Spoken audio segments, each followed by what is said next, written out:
Alone on the ice is where Steve Ludzik says his body feels most free, most in control.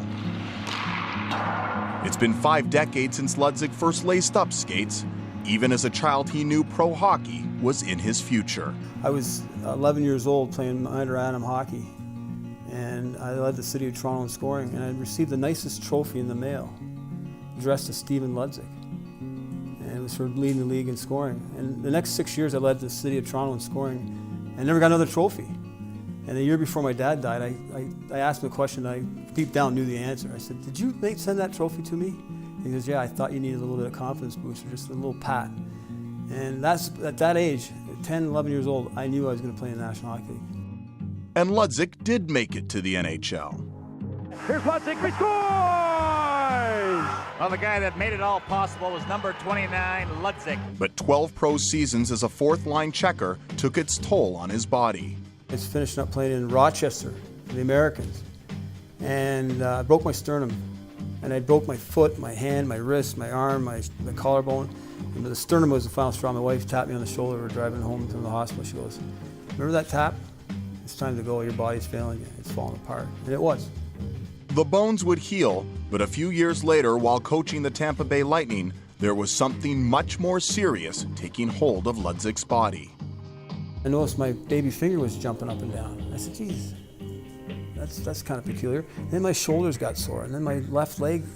And I went to see a doctor, and the lady doctor said, she did a checkup. She goes, "You got Parkinson's disease," and just walked out of the office. That was it. Like, "You've got Parkinson's disease," and walked out. I couldn't believe it. I was astounded. I was sitting there going, "Holy cow, that's it?" Parkinson's disease, a degenerative disorder of the central nervous system. At 39 years of age, Steve Ludzik's life was changed forever. This is the amount of medicine you take each and every day. It's kind of astounding for me, David, even sit back and look at it sitting in front of me, that I take this every day. If I don't take these during the day, I feel off a little bit. For more than a decade, only Ludzik's family and closest friends knew about his illness, before he finally broke his silence in 2012. I woke up one morning and said, "You know what, I'm tired of running away from this. I can make a lot of money for this disease and help find a cure." And I decided that I wasn't going to run from it, and I called Parkinson's the bully that I was going to bash.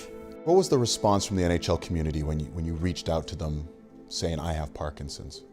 Hockey players by nature are, to me, the greatest athletes in the world, the nicest athletes in the world.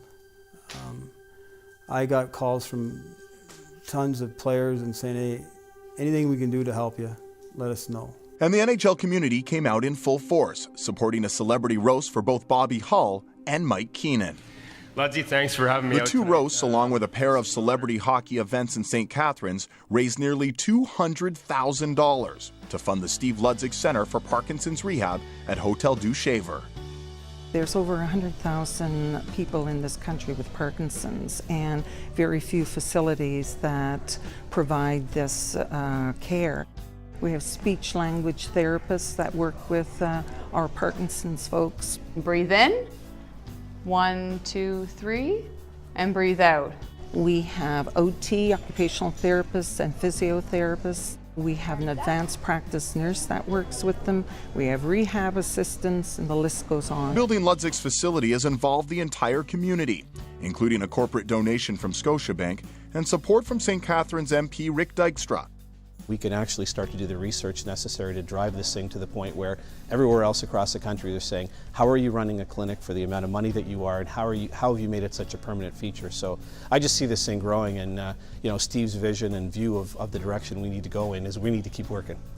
There are more than 70 people on a waiting list to be accepted into the Ludzik facility, the only rehab center for Parkinson's in Ontario. For those who have finished the 6-week program, the results have been undeniable. I'm so much better now. I can get a hold of things, not as good as I could previously, but I'm alive in a different way. And that's because of what happened here and these people that helped me out. It's changed your life. Absolutely. If you could write your legacy, how would you like to be remembered? Former NHL player, writer, TV, coach, and a man who raised a lot of money for Parkinson's disease. That's how I'd like to be remembered. I wrote a thing about Parkinson's. Everybody asks me about Parkinson's disease. how it affects me, and I'll tell you how I think. I talked with Parkinson's. I tried to ignore you, but you were a bully. You would not go away. I ran from you. I hid from you, hoping you would leave me alone. But someone should have told you. Somebody should have let you know. Somebody should have warned you before you started with me 14 years ago. You picked the wrong guy. You dialed the wrong number. You called the wrong guy outside. Now I am the hunter, not the hunted. I am the hammer, not the nail. That's the way I treat Parkinson's disease.